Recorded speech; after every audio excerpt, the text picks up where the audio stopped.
on the morning of April 14th, 1561, huge round cylinders appeared above the city. Smaller circular objects emerged from them, appearing to engage in battle with one another. 5 years later, a similar display occurred above Basel, Switzerland. This time, many of the objects attacked one another, were consumed by fire, and then vanished without a trace. Once again, the encounter was documented by a local witness. By the early 19th century, the entire world seemed to be resonating to the mysterious presence of unidentified flying objects. What were they? Where did they come from? Countless theories were proposed. A lot of the ancient stories about UFOs are really stories about angels and leprechauns and things of that sort, which existed in the mythology of the time. They're, I think, a product of the very powerful fantasy ability of the mind. After all, everyone dreams. The subject of UFOs is a sensitive one, with supporters on opposing sides of an ongoing debate.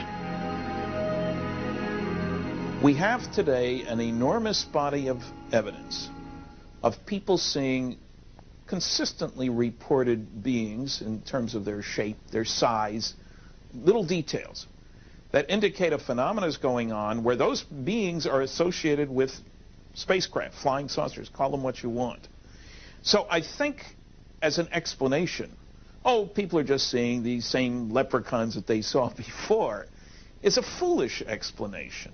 Maybe the people back then were seeing the same little gray guys that are coming here now.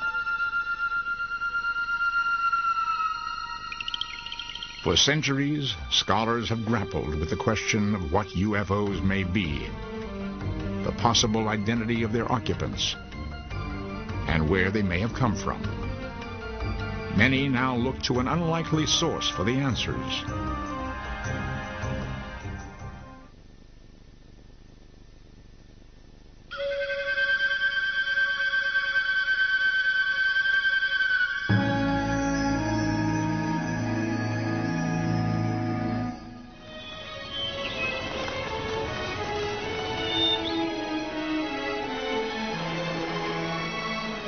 The saga of events that once played out against the landscape of the Middle East is enshrined in the Western world's most revered book, the Holy Bible.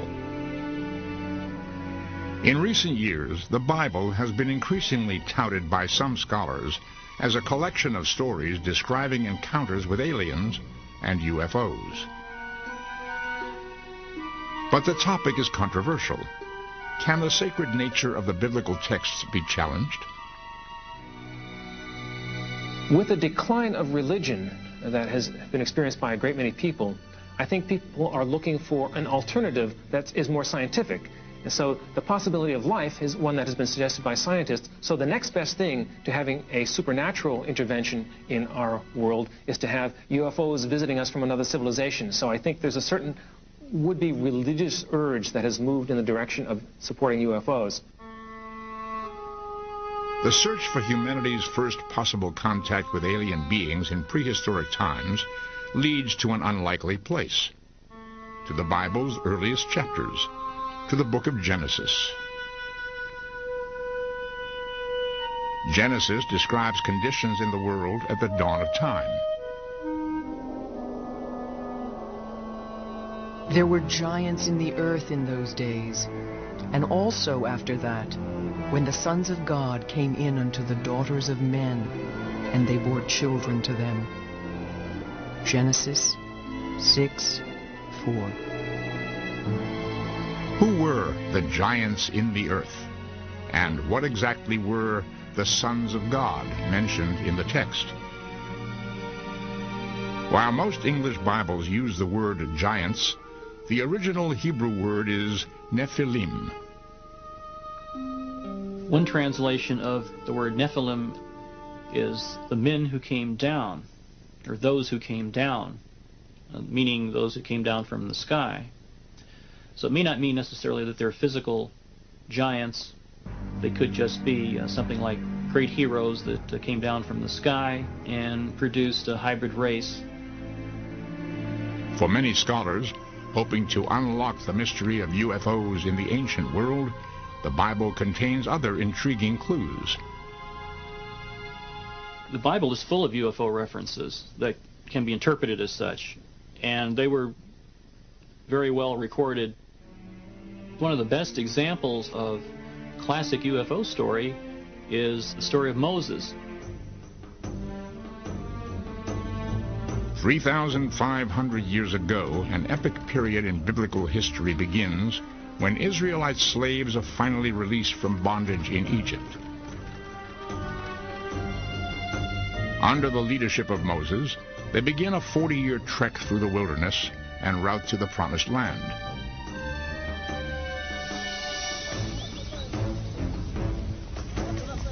But according to the Bible, something very mysterious guides the multitude through the barren desert. The Lord went before them by day in a pillar of cloud to lead the way, and by night in a pillar of fire to give them light. Exodus 14:21. Some believe the biblical passage contains another dimension to the meaning long cherished by most Christians and Jews. Some people interpret the pillar of smoke and the pillar of fire that Moses followed through the wilderness as being similar to a cigar-shaped UFO. It expresses a theme of an extraterrestrial intelligence, some sort of advanced form of life and intelligence that's guiding man, something that's higher than man. Some of the most intriguing biblical passages concern Mount Sinai and the handing down of the Ten Commandments.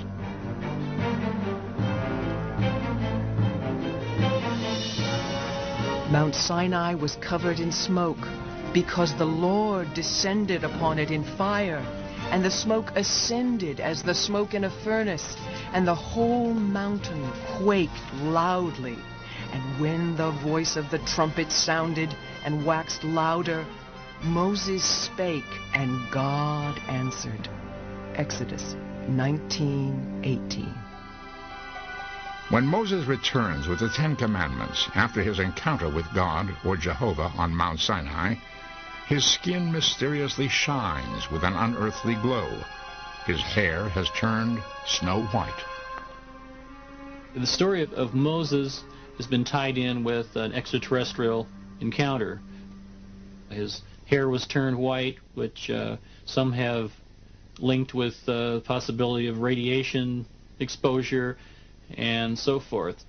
It's easy to see how this could be regarded as a classic UFO encounter. The notion that the Israelites may have been led to the Promised Land by some form of extraterrestrial entity has attracted many adherents in the last few decades. But understandably, scientists and religious leaders fiercely challenge the idea. We're dealing very much with an interpretation, and we're dealing with an issue that I think has potential for being highly controversial, because after all, if you say that Jehovah is an ET, then that changes the basis of Judaism and Christianity in a very fundamental way. But it is a question of interpretation. It's so easy to speculate. You can look at almost any story and find something that could have been signs of an extraterrestrial. But what you have to do, if you want to have such an incredible explanation, you have to have very strong proof. Otherwise, you're just gullible. Hints at possible biblical connections